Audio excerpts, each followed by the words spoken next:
Good morning, students. I am moving on to the next topic of this chapter, that is fertilization. What do we understand by fertilization? Fertilization term simply means that there will be fusion of male and female gamete, and their fusion is leading to a structure that is known as zygote. And now this zygote will develop into a complete new organism. Now when this fusion is taking place, so basically two nuclei are going to fuse. One nuclei is present in the male gamete, and this is containing haploid set of chromosomes. Another nuclei is present in the female gamete, that is also containing haploid set of chromosomes. These two haploid set of chromosomes are fusing together, means karyogamy is taking place, and they are leading to a structure that is diploid in nature, and we are calling it as zygote. So all this process that is taking place is coming under fertilization. Now the requirements of fertilization are that we have a male gamete and we should have a female gamete. If both these gametes are present, then only fertilization is possible. The site of fertilization will be, means where this fertilization is going to take place, in human beings. The fertilization is always internal, that means inside the body, and inside the body of female reproductive system, means inside a female. So its site will be internal, inside female reproductive system. Now female reproductive system is having various parts. It is made up of different parts. Which part of female reproductive system is the site for fertilization? It is the fallopian tube where fertilization is taking place. And fertilization tube again divided into various parts. The ampulla region of fallopian tube is the region where fertilization is taking place. So this is the site for fertilization. Now for fertilization, I told you that there is requirement of male gamete and there is requirement of female gamete, that is ovum. That means first let's discuss about female gamete. See, female gamete will be present in fallopian tube after ovulation. Yesterday we discussed about menstrual cycle, and that said that near about on the 14th day ovulation takes place, means a mature Graafian follicle is going to release a ovum, and that ovum will be captured by fallopian tube, and finally from this fallopian region, the infundibulum region, it is entering into the ampulla region. And this in ampulla region it will be present, or you can say it will present in viable form for about 72 days. But the initial hours, the starting hours are basically having more chances for the process of fertilization. That means fertilization is only possible after ovulation phase. Before that, fertilization will not be possible, and after these 72 hours, the chances of fertilization will again be lost. That means during this time of ovulation, if sperms are going to enter into the female reproductive tract, fertilization will be possible. That means copulation will take place, and during this copulation, sperms will be released inside a female reproductive tract, that is known as insemination. And these sperms, these are released in vagina. They will move through the female reproductive tract, and finally they will reach near the ovum, that means in the ampulla region of fallopian tube, and they will fuse together to form the zygote. Now movement of sperms is supported by various factors. Sperm itself moves with the help of tail. Tail is helping in the swimming or upward movement of sperms, plus the secretions of accessory glands. Secretions of accessory glands like Cowper's gland, prostate gland, seminal vesicle, these are providing fluid medium for the easy movement of sperms. Some of the female reproductive structures are also helping the movement of sperms. Like we read that prostaglandins are present in the semen, and these prostaglandins are initiating contraction in the uterus, as well as fallopian tube and fallopian tube. These contractions are also helping in the sperms in their upward movement. So crossing all the reproductive tract, finally these sperms are going to move into inside the fallopian tube, and that will be the site of fertilization. So ovum is present after ovulation, and because of insemination, sperms are also present inside the female reproductive tract. Now let's see the mechanism of fertilization. In the process of fertilization, basically there are various phases and there are various changes that are going to take place. I am taking them one by one. The first change or the first phase of fertilization is acrosome reaction.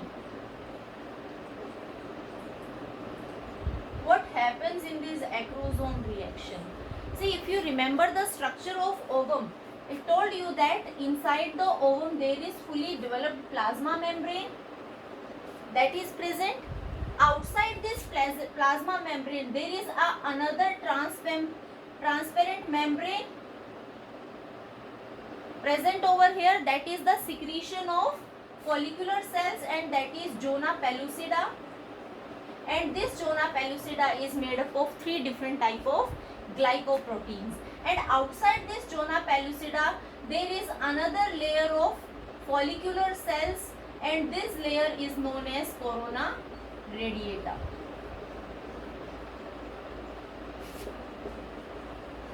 Corona radiata. And somewhat here the egg nucleus is present inside the plasma membrane near the animal pole. So if a sperm is moving from this pathway, if here a sperm is present,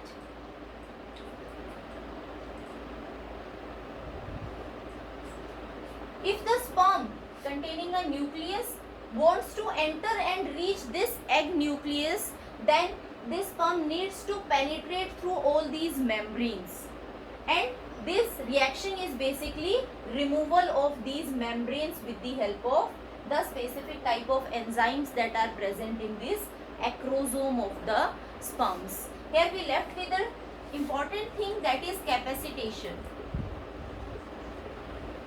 When the sperms are present in the female reproductive tract, they undergo a very important phenomena that is known as capacitation. Capacitation means what? This is the acrosome region of the sperms, and here nucleus will be present. On the acrosome, outer part of the acrosome, there are various structures like sterols and glycoproteins are present when they are secreted in the female reproductive tract. Now capacitation means female reproductive tract will secrete some of the substances that are going to remove these sterols and glycoproteins from the surface of acrosome. The reason behind this is these sterols and glycoproteins were actually acting as a barrier for the fusion with female gamete.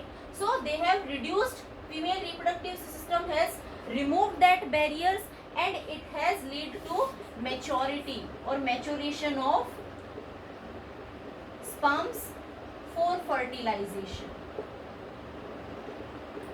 Simply means female reproductive system has removed the barriers, and finally it has matured the sperm for the purpose of fertilization. So before a sperm is reaching to the egg nucleus, or you can say ovum, capacitation takes place. After that, the sperm has the ability to penetrate these walls and finally fuse with this egg nucleus.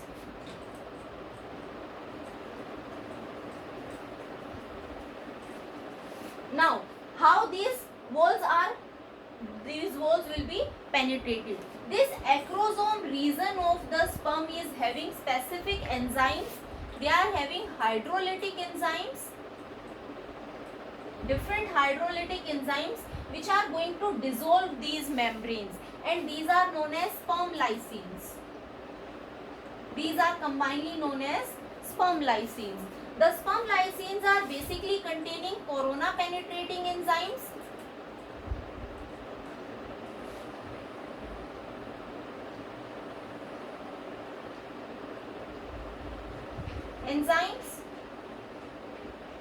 As the name suggests, it is going to dissolve this corona membrane and finally it will reach to the zona pellucida.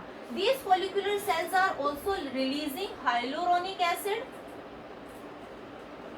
So another enzyme is present, that is hyaluronidase, and these hyaluronidases are going to dissolve the hyaluronic acid that will be secreted by these follicular cells. And the third most important is zona pellucida. So some of the enzymes are going to dissolve this zona pellucida and they are known as acrosyn.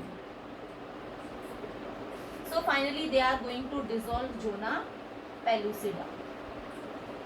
When these are going inward and they are dissolving all these membranes, this is making a path and finally it is reaching to the plasma membrane. All the above membranes are dissolved and this sperm can interact with this plasma membrane.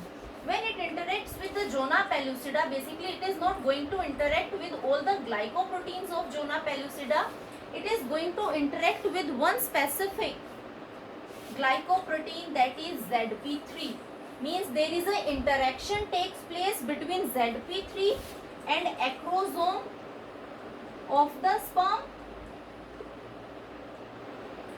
and this reaction is important because this reaction will later on leads to the blockage of polyspermy. What happens over here? Basically during all this process of fertilization, there are some checkpoints. These checkpoints are for polyspermy, means only one sperm is going to be allowed to fuse with the zygote and entry of rest of the sperms will be inhibited, because here almost 100 sperms are present and all these sperms are going to surround the outer membrane of ovum. Out of all these 100 sperms, only one will be allowed to fuse with the membrane and finally enter inside and fuse with this egg nucleus. Entry of rest of the sperms will be prevented, and this preventing is basically the checkpoint. So the first checkpoint is because of depolarization of the membrane, and this depolarization is preventing the entry of sperms. If one has fused, it has secreted the hydrolytic enzymes, the entry of other these sperms will be prevented. So this is the first checkpoint. Now there will be interaction of sperms. These all membranes are getting dissolved by the hydrolytic enzymes and the sperm is now going to interact with this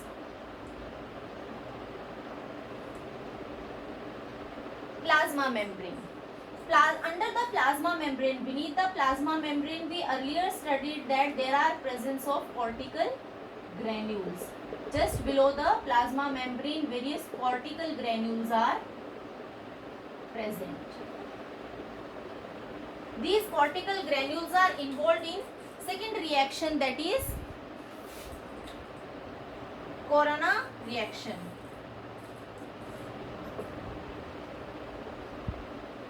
Cortical reaction. What is happening over here? This egg is going to fuse with this plasma membrane, and fusion of this plasma membrane is basically activating the secretion from these cortical granules. So these cortical granules are going to release their secretion in the space between plasma membrane and zona pellucida. So all the material that is present in these cortical granules will be released over here, and this release is leading to the hardening of zona pellucida. And this hardening is preventing again entry of any more sperm. So there are basically two checkpoints which are preventing the entry of more than one sperms. That's why this reaction is important. Now, all the important things are taking place.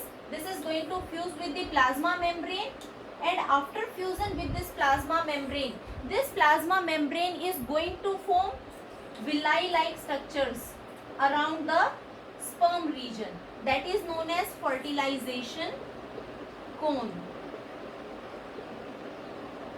So if sperm is going to enter, the region of the plasma membrane is going to surround that sperm, making a cone like structure, and this will act as an entry point for the sperm. Means from this place the sperm is going to enter inside the center, or you can say inside the cytoplasmic content of the ovum.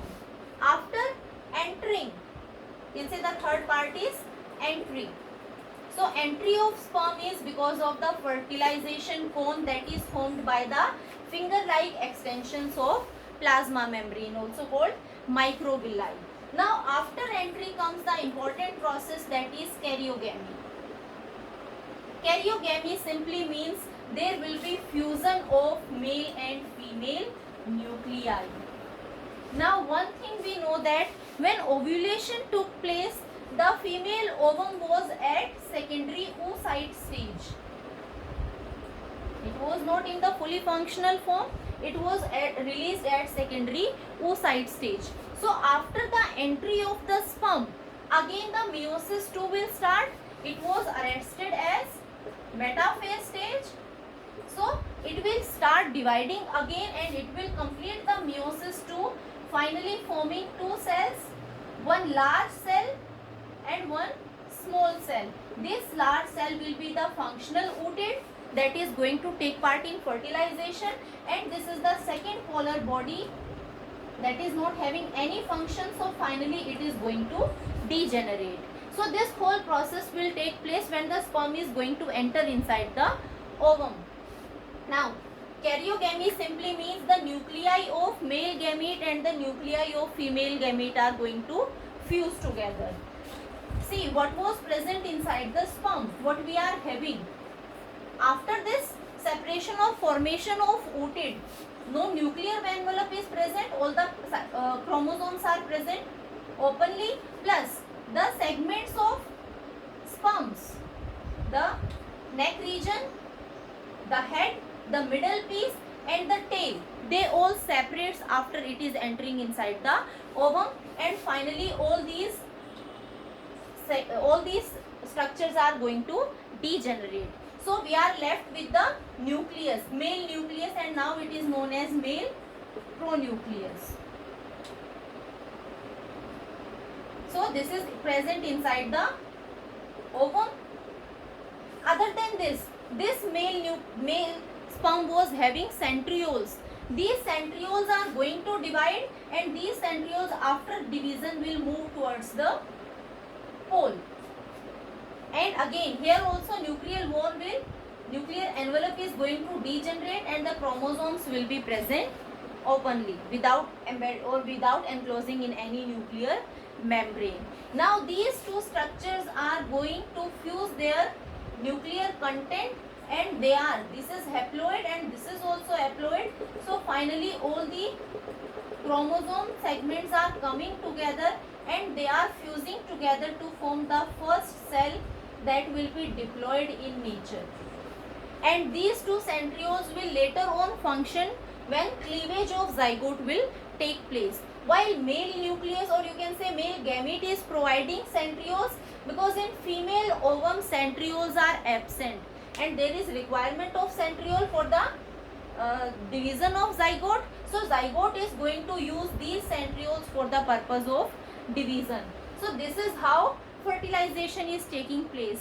If we say from where the male gamete is, or you can say male sperm is going to enter, it will be the animal pole. We talked about the polarity. Animal pole from where the male gamete is going to enter inside the ovum. Now after karyogamy, the last structure is basically this ovum is going to be activated. There is activation of egg.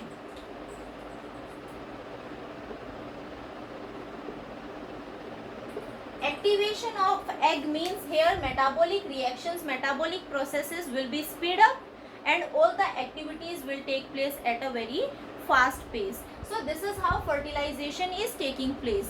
Now at this fertilization step, basically sex of an individual can be determined, because we know the gametes are containing specific sex chromosomes the female are producing ovum, and ovum is always going to carry one single type of chromosome, that is X chromosome, but there will be difference in the sex chromosomes of sperms.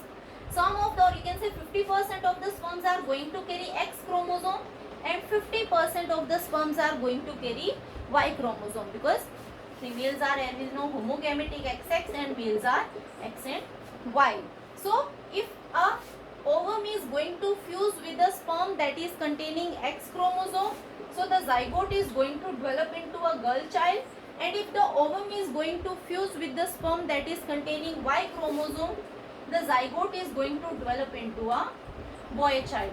So during this fusion state, the sex of an individual can be determined, and from this we can completely say that the sex of a child completely depends upon the father, because father is going to donate two different type of gametes, and there is no role of female or mother in the determination of sex of an individual.